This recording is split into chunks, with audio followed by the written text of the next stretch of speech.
The Phoenix Suns have interest in Jonathan Kuminga. Again. You are Locked On Warriors, your daily Golden State Warriors podcast. What are they going to say now? Part of the Locked On Podcast Network, your team every day.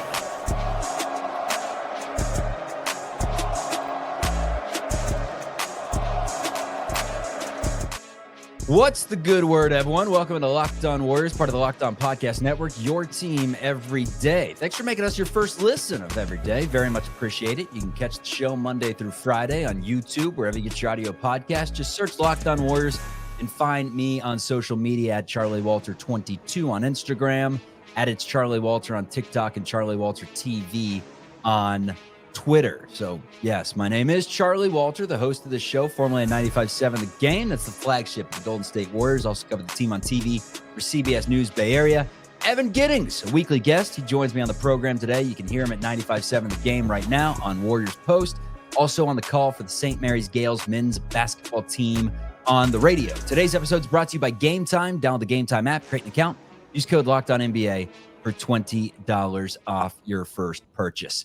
We were going to do a full show on Summer League dubs today. We were going to talk about the two-way positions. Could it be a battle between Jackson Rowe and maybe, just maybe, Coleman Hawkins sneaks into the mix? I thought we were going to get into the weeds of some of these guys, and the Jonathan Kuminga sweepstakes gets a little spark under it. The Phoenix Suns, who were interested in trading for Kuminga in that Kevin Durant deal at the deadline, now reportedly are reinterested in Jonathan Kuminga.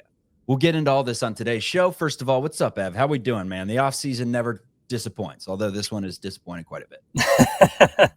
Yeah, I don't know. I mean, in recent memory, like I was thinking about this the other day, is this the slowest offseason for the Golden State Warriors the last, I don't know, since they started winning championships? And it kind of feels like it, because even though there may not have been other moves, and I know the Warriors haven't made any, they made ostensible moves, but not one pen to paper. Like, at least there was some sort of, off-season drama.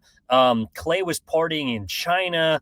You have guys out there doing different things with different, like, there was something at least to grab a hold on to that was entertainment. Whereas now it just feels like every day, Chuck, we're kind of talking about the same stuff with different details. Pretty much. But the details that have come out today is that the Suns have expressed interest in a sign and trade with Jonathan Kuminga, as Kuminga seeks more money per the report. He wants $25 million plus. And if the reports are true from a year ago, he could have gotten that had he just signed for $150 million over 5 years, which is $30 million per year. That's more money than DeMar DeRozan has ever made in his career. And DeMar DeRozan's finished like top 15 in MVP many, many times, but irrelevant. The Stein lines, Jake Fisher reports the Suns have approached the Golden State Warriors about the restricted free agency of Jonathan Kuminga.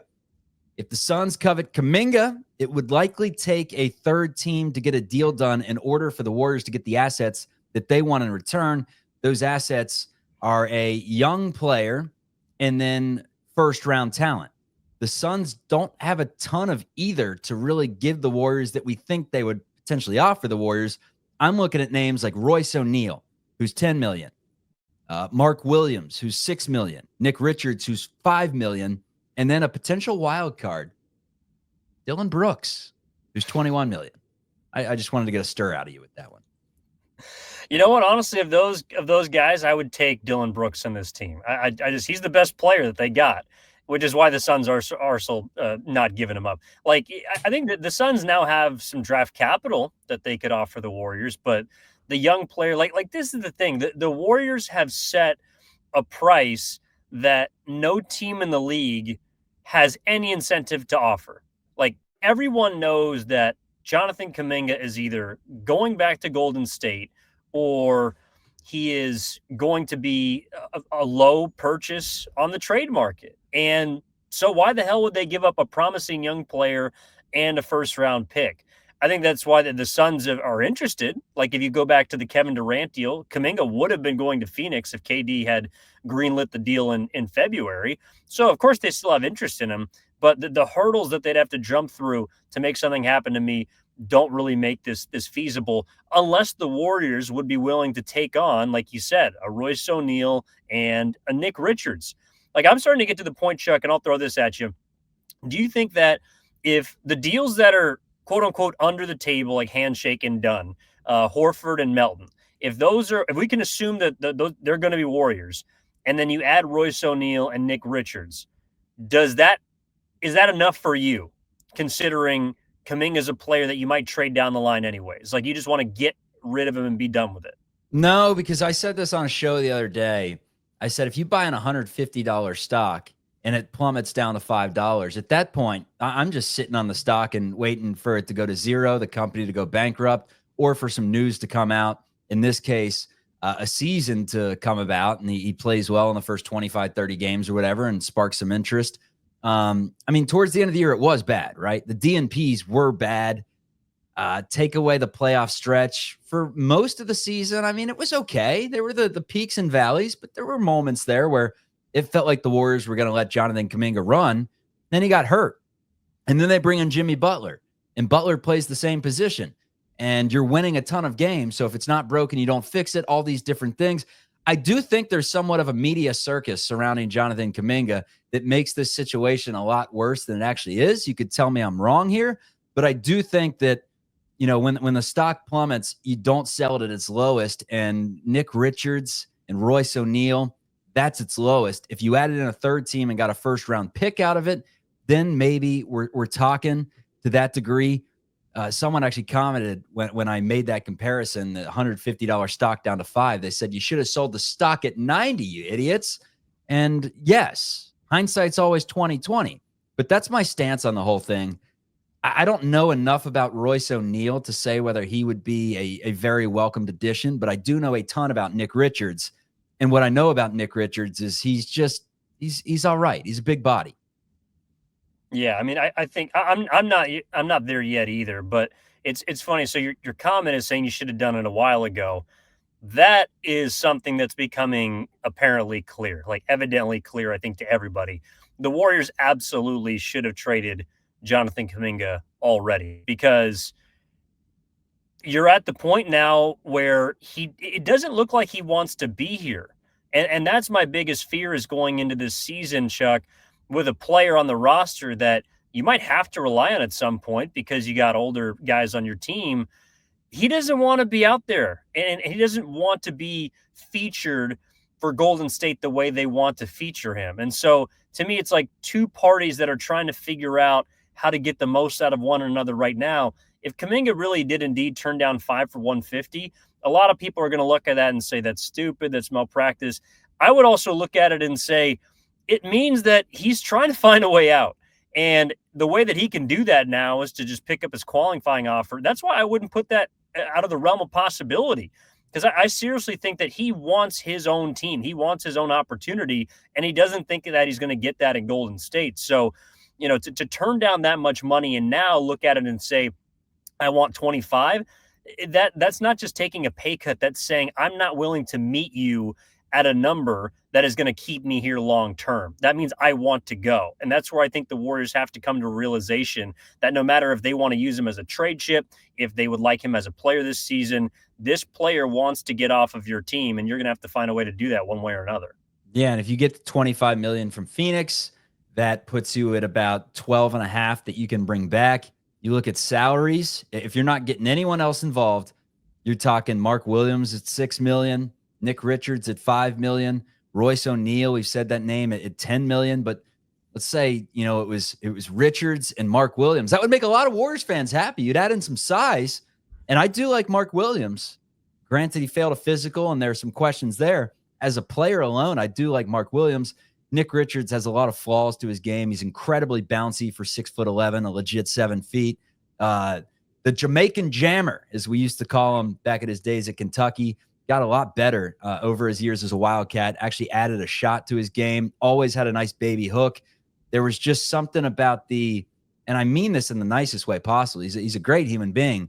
There's something about the wiring of his basketball brain that some people have it and some people don't. And I've always thought that he was just kind of a medium IQ player, not extremely smart. And that matters in this system and every system for that matter. Oh, yeah, no, it totally does. And that's why, you know, like we were talking I think an episode ago about someone like Bradley Beal, and I always felt like it was going to be a done deal for the Clippers. But even with the Warriors, like I don't even know how that would look, because anybody who needs the ball that gets on Golden State is not going to have the ball, or is going to be demanded to give up the ball. And that's a big, I think, issue right now with someone like JK. So the Warriors are kind of in this strange place where they aren't, I think, a destination. One, because people don't know if they're a contender anymore, but also I don't know how the rest of the league looks at the Warriors as terms of a player as like an easy place to play. You do have to be a certain type of player, and you do have to be willing to conform in a way. And I don't think that there's a lot of veteran players out there, who are mainly the ones the Warriors are targeting, that are willing to do that. So that's why like an Al Horford works for me. Melton, who was there last year, obviously works. But a lot of these guys that people were throwing around, someone like Damian Lillard, who just signed with the Portland Trailblazers for 3 years, that was not a great fit for me, because Dame's someone, even when he's not hurt, who's going to demand the ball. So all these guys, it's like they're stuck between a rock and a hard place, not just with JK, but I think with any free agent they're trying to court. That's why Jimmy, whether it was on purpose or not, made so much sense, because he's the type of guy that can score when he needs to, can put up 38 in a game, but he will gladly pass the ball a lot more than he shoots. And there are only so many players out there in the NBA, especially ones that the Warriors can attain right now. A few more words I want to get to from some of these reports on Jonathan Kuminga. And we're going to take a look at the Summer League dubs, break down how Alex Tui's been playing, break down how Will Richard's been playing. And yeah, we'll actually get into some of the two-way players. Taron Armstrong, is he a lock for one of those spots? Let's talk about it coming up. Today's episode is brought to you by Game Time. We've all been there, logging on early, waiting forever for concert tickets to go on sale, only to lose your spot for a show you've been dying to see.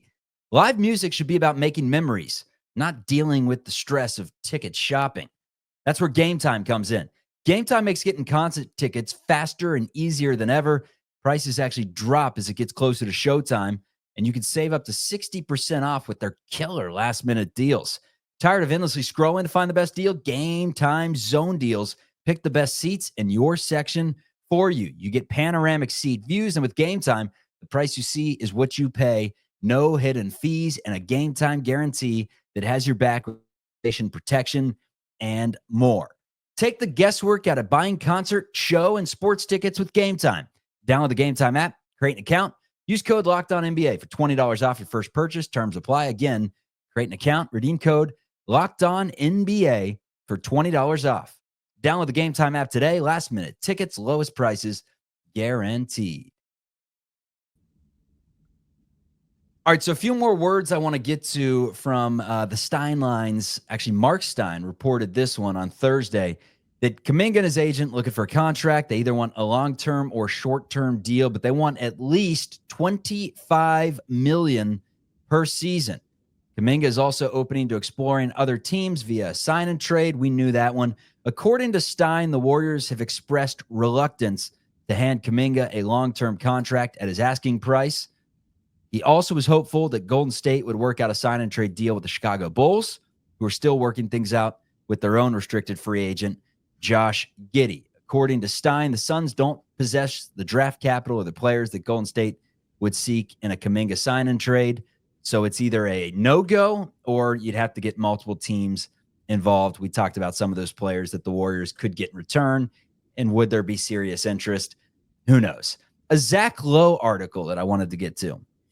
He said the Kuminga transaction, whatever it is to me, is maybe the most important franchise-building transaction that's coming in the next 2 to 3 to 4 months in the entire NBA. He said, quote, I just don't see a world in which that transaction sets the Warriors up for a happier post-Steph future, because I don't think it's going to be they re-sign Kuminga and he's a breakout star for them. I think it's going to be a sign and trade in which the return is slightly underwhelming.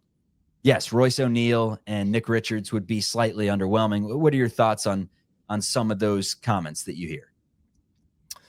Well, I think by process of elimination, he's right. I mean, there's not a lot of players that are, kind of domino guys for their franchises. Like, as much as the restricted free agent market hasn't moved much, I don't look at Josh Giddey, Cam Thomas and Quentin Grimes, while some people might argue they're better in different ways than Kuminga, they're not as important to their franchises as Kuminga is in regards to trade chips.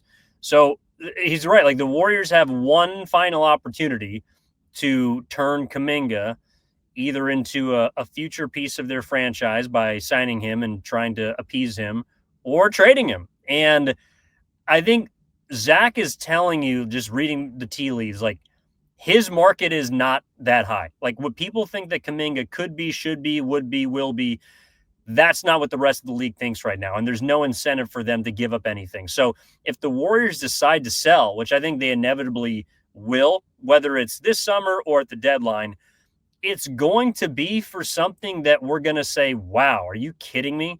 You drafted this guy 7th, spent 4 years grooming him, or 4.5 if he moves towards February, grooming him, and then you gave him up for that? That's what I think Zach Lowe is trying to prepare us for that kind of situation. So, like, he's right. He is a big building block. He could also be the final nail in the coffin, so to speak, because the Warriors have been searching for this young next type of, I don't know if it's face or just building block type player. And I think he's the last one that they choose to eventually give up on, or find, I don't know, that there's not enough there for them.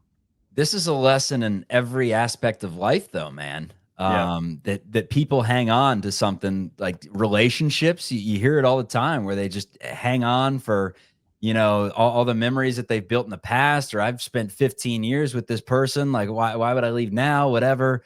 And it's interesting with Kuminga, and, investing all that they did into him, and turning down reported deals of OG Anunoby, Pascal Siakam, and list goes on and on of players they potentially could have gotten a couple of years ago, and now to potentially get Royce O'Neal, Nick Richards, or just let them walk for nothing if they're not able to find a partner at any point. I will say this, though. Do you think there's any way this can be rectified to the point where they start the season together and the relationship is okay?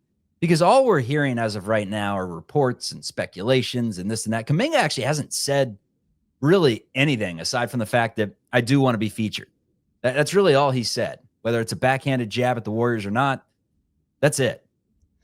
Yeah, I mean, he said on the record, like, he wants his opportunity to basically become the player he thinks he is. And I think the player he thinks he is a $25 million player. Like, I think, Chuck, it's a larger indication of, like, how players view themselves monetarily. To me, it's not just like the life-altering money that they make. I really do think it is a status thing. Last year, when Jonathan Kuminga saw someone like Franz Wagner, who he believes is his equal, or maybe he thinks he's better than, I don't know. He's a confident guy.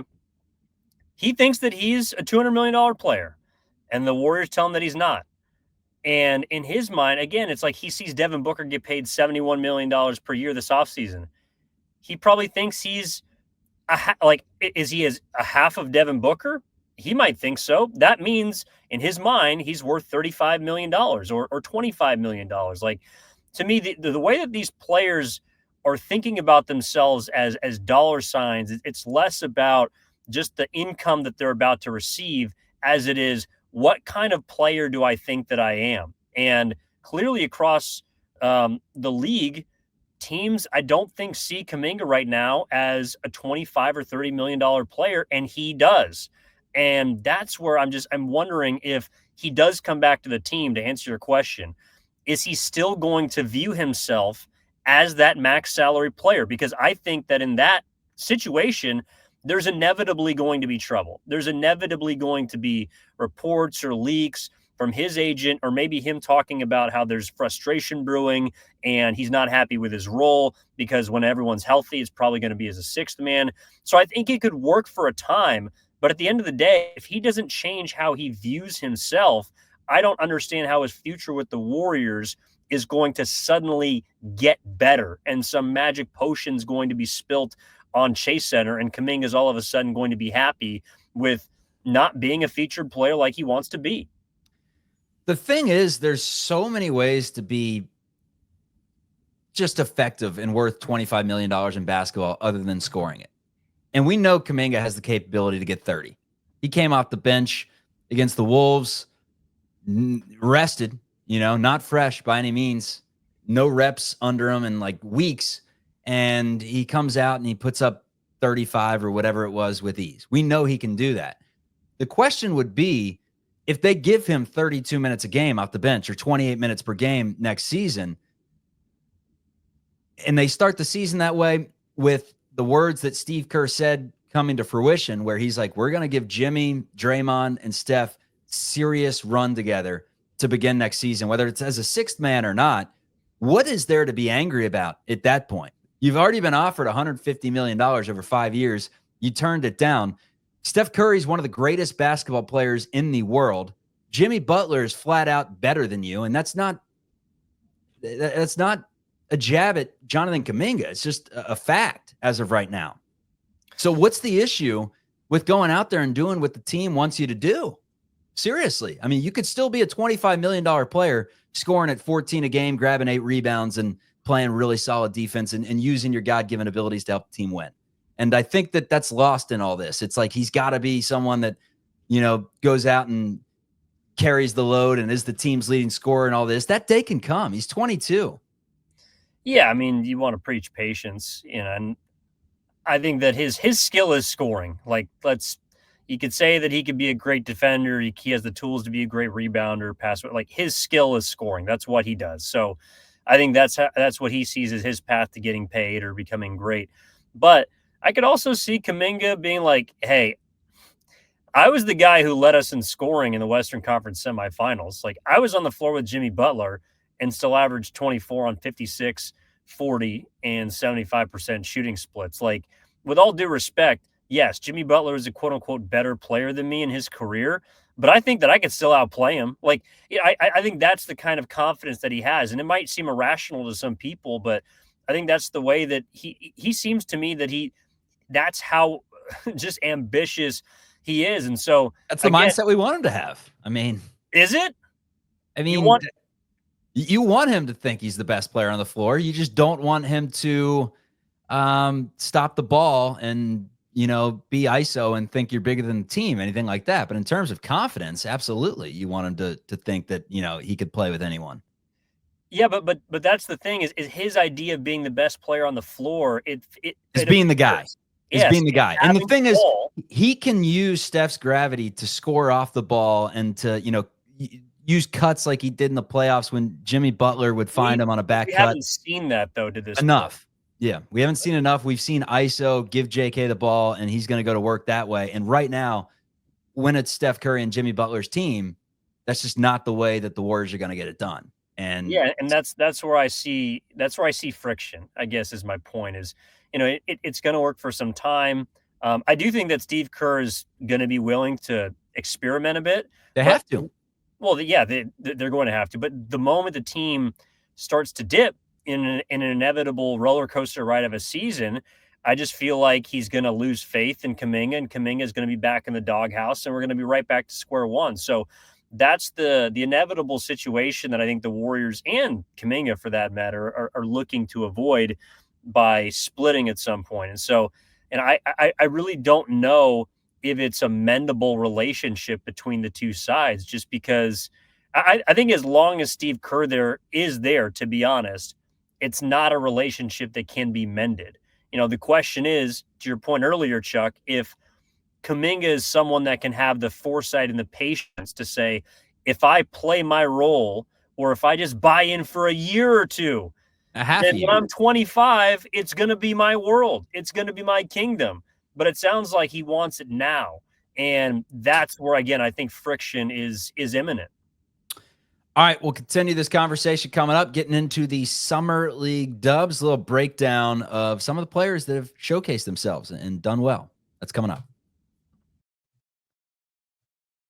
All right, today's episode is brought to you by our sponsor, OpenPhone. If you haven't heard about OpenPhone, I'm here to tell you a lot about it, and it's good stuff. If you're running a business, you know that every missed call is money left on the table. Think about the last time you had an urgent need, maybe for a plumber or a service provider. If the first person didn't answer, did you wait? Probably not. You moved on. That's why you need OpenPhone. OpenPhone's the #1 business phone system built to streamline and scale your customer communications, all from an app on your phone or your computer. OpenPhone lets you manage business calls and texts from a single app. They got a shared inbox feature that's a game changer, so your team can jump into any conversation instantly without missing a beat. And their AI agent handles after-hour calls, answers common questions, and captures leads, so you never miss a customer. OpenPhone is offering my listeners 20% off your first 6 months at openphone.com/LockedOnNBA. That's openphone.com/LockedOnNBA. And if you have existing numbers with another service, OpenPhone will port them over at no extra charge. OpenPhone, no missed calls, no missed customers. Yeah, the Kuminga situation, extremely fascinating. Last question I have to you before we move on to the Summer League dubs. Let's say there were no draft picks involved. Maybe you get a second rounder, and it is Royce O'Neal and Nick Richards, or a different team comes into play with that sort of package, role players. Would you take it, or would you take the gamble that you can make this work for a half a season? I mean, I think you have to take the gamble that he plays himself into something more, because, like, to me, the Royce O'Neal, Nick Richards, or the Sacramento offer, like, that offer is going to be there in 6 months. So you might as well, ink him to a deal, see if you can make something happen, improve his stock, and then try and sell him when you can get a dollar for dollar amount and come, I think, December 15th. So I wouldn't sell low on him right now. You don't think it'd be a distraction? Oh, it would be. But again, that's the grave that the Warriors have sort of dug themselves by not trading him prior to. Like, that's where the Warriors are culpable. It's not just Kuminga's fault. Like, the Warriors are kind of selling this as he's not making the choice and he's holding us up. But if they really felt this way a year ago, they could have got rid of him. Yeah, they've been holding him hostage for quite a bit. There's goes both ways, 100%. It's like the Kevon Looney thing, where Looney's like, well, they're not playing me. They're jerking around my role. And the argument on the other side is, well, you're not good enough. Like, at the end of the day, if you were good enough, you'd be playing like Jimmy Butler or Steph Curry or Draymond Green minutes. So, all right, let's move on to the Summer League Golden State Warriors, who have looked a little better in recent weeks, but we're not looking at the record. We are looking at the players individually. 3 two-way spots, I believe, will go to a handful of players on this team. The guys I'm looking at, it's Will Richard. It would be Coleman Hawkins, just because of size and versatility alone, and just kind of fits, the Warriors system and what they're trying to do with someone that can stretch it a bit. I would say Jackson Rowe, just based off the fact that he's already done this before. He's older. He's 28. He's played in NBA games. I would say Alex Tui would be in there. LJ Cryer, maybe a long shot. And then I would say that Taron Armstrong is the one, to me, that has locked up a spot. He's a good decision maker. He's usually under control. He's got good vision, good passing. He's 6'6", which gives you good size at the position. Good rebounder. So on the floor at the same time as Pods, you got an elite backcourt rebounding tandem. The question is, his three-point shot, it was 36% last year. If he hits that number, he's going to be okay. Can he hit that number? His shot's questionable. And then the defense is a shoulder shrug. We don't know how good he can be on that side of the ball. But I think based off the Warriors needing a point guard, it's either him or Cryer. And I think picking up his qualifying offer and not picking up Pat Spencer's qualifying offer goes to show you that they really like this guy. And I think he's going to be on the opening day roster in a two-way spot. Yeah, I think he basically replaces Pat Spencer. And obviously Pat Spencer fluctuated. He moved between Santa Cruz and Golden State. But yeah, that's the kind of guy you need. Like, you need a secondary point guard. And I think Armstrong is serviceable. Tui's place along with Rowe and sort of the horde of forwards that they're looking at are interesting to me, because I think all of those guys are like fours. The Warriors don't really have, I think, a ton of pure fives and not a lot of threes. And so how Kerr does or doesn't choose to use these guys should their number be called on, that's kind of interesting to me. Like, when I watch Tui, for example, he profiles to me more as a power forward than a three. He's a little bit slow, but he's got good feel in the post. He's a good passer, but he's not a dependable jump shooter. Like, that's profiles more as a four. The guy I'm interested to see is Will Richard. I think he looks like a pretty good defender. I don't know a ton about the creation or the shot making, but they also don't have a ton of perimeter, if you want to call them 3-and-D guys outside of Moses Moody. And so I think there's a potential place for him there. But I've been impressed. Look, they're 4-2. They looked nice their last game against Memphis. And it's always fun to see potential could-be's for the next, Santa Cruz and potential Warriors. Evan Giddings, 95-7 the game. Hey, we talk about it, man. Two-way players, they can turn into something. Quentin Post, Pat Spencer, both last year were receiving minutes in the playoffs and started the season on a two-way. So that happens from time to time. So we're keeping an eye on this and breaking it down on Locked On Warriors. Appreciate everyone for tuning in today. Evan, appreciate you. Free and available wherever you get your audio podcast. Peace, everyone.